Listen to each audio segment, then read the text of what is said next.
Happy Fitness Friday, everybody. This is Janet Randall, and today I have a fun workout I like to call the 1 and 3 Fitness Challenge. Here's how it works. You have a list of 3 exercises. You're going to complete that list 2 times. The first time through, you perform each exercise for 1 minute. Record the number of repetitions you complete at the end of the time. Give yourself 30 to 60 seconds rest between each exercise.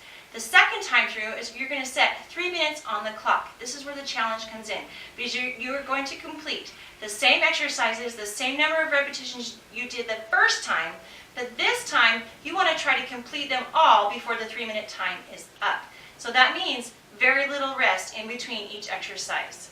Let me show you the board and it'll make a little bit more sense. So I have prepared 3 different rounds for this workout.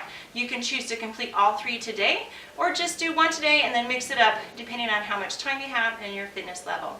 Round number 1, squats with or without weights, push-ups, and mountain climbers. So let's say you complete 15 squats, 10 push-ups, and 30 mountain climbers the first time through this list. When you're ready, you set that timer for 3 minutes, you complete your 15 squats, go right into your push-ups. Here's the secret. Do 2 or 3 or 4 push-ups, then rest. Push your shoulders back, quick stretch, and then right back in, finish those 10 push-ups. Once you finish your 10 push-ups, go right into your mountain climbers. Maybe do 20 of them or 15 of them. Rest, push back, and then finish your reps. I promise if you complete the exercises this way, if you need a rest, maybe you don't. Maybe you can go all the way through without resting, and that's fine. But if you need a rest, don't do it between the exercises. Start the next one for a little bit, rest then, and then continue on. That's a secret to being able to complete all 3 before the time is up. Okay, let's get to it. Let me show you how these exercises work, what they look like. First one, squats. Again, with or without weights. I'm going to use weights today. Shoulder blades, roll back, abs engaged, feet hip width apart. I'm going to turn this way so you can see a little bit better. Sit those hips, drop them down and back. Engage those abs. We're putting our pressure, we should feel pressure in our heels as we sit into that squat. Nice straight back, squeezing those abs. Once the time is up, make sure you have your little scratch paper and a pen. Write down how many you get in there. Once you finish your squats, we're going to go right into our push-ups. In a high plank position, shoulders over those hands, abs engaged. We're kind of tucking the bottom under. The closer your feet are together on a push-up, the more difficult the challenge. So it's up to you. If you want to put them apart a little bit, that's just fine. Again, any exercise done in a plank position can be done up on the bench. Making sure that our chest is right over the top. They're not bringing our head, pushing our bottom out, but it's a straight line from head to ankles. Okay, once your minute is up, write it down. How many push-ups did you get in? After push-ups, we're going to go into mountain climbers. Again, in that high plank position, either on the ground or on the bench, it's up to you. When we're doing our mountain climbers, most of our body weight is going to be kind of held right up here in our upper body, our shoulders, and our abs. Driving those knees in and out. You can choose to count each leg 1, 2, 3, 4, 5, or just one leg. 1, 2, 3. It's up to you. Just make sure you count it the same both times. Remember to record your number of repetitions. Here's something I want you to understand. It's very important with this workout. 60 seconds does not mean 60 reps. We want quality form, quality exercise versus quantity. Don't rush through, don't get sloppy. That's how you end up hurting yourself. So again, nice controlled movement, quality versus quantity. That's round 1. Once you've finished all 3 and you've given yourself an adequate rest, set your timer for 3 minutes, go back to the start, get all the way through and see how awesome you are as you finish all those exercises before the 3 minutes are up. Okay. Moving on, second round, reverse lunge is that first exercise. Again, you can use weights on this one or no weights, it's up to you. Feet hip width apart, hips, knees, and toes are going to point forward. Shoulder blades roll back, abs engaged. I'm going to turn this way.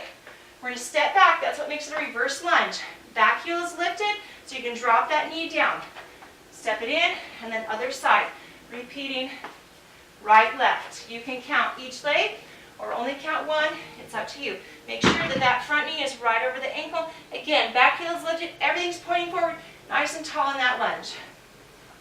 Finish your minute, write down your reps. Second exercise, hip bridge with a chest fly. So on your back, using those weights, knees are bent. We want to lift those hips in that bridge, arms are long, elbows are soft. Pull the weights up and over our chest. I like to turn my pinkies in at the top, Get a little extra chest squeeze right there at the top. Again, controlling the movement, using our best form. I'm going to turn this way so you can see the arms a little bit better. Here, long arms. Pull those pinkies in at the top. Hip bridge, chest fly. Once the time is up, record your repetitions. Okay, last exercise of this round, penguin crunches. Favorite at our house. Knees are bent, head and shoulders are lifted. You're going to reach side to side for those feet. If your neck gets tired and feels a little bit strained, it's quite all right to put those fingertips behind the head, lift the head and shoulders, and then reach with the elbows. If you want to increase the difficulty, increase the range of motion, you're going to reach under your leg for the opposite foot. So it's up to you. Again, you can count each side, 1, 2, 3, 4, or only count one side. It doesn't matter. It's different for everybody how they like to count their exercises. Just make sure you count it the same both times. Okay, last but not least, one more round, starting with sumo squats with an upright row. So sumo squats, feet are wider than hip width, knees and toes are turned out. They do not have to be completely parallel. Sometimes I see that. Not necessary. Just a little bit wider than hip width, knees and toes turned out. Shoulder blades roll back, abs engaged. We're going to sit straight down, and then we're going to add the upright row at the top, like we're zipping up our jacket.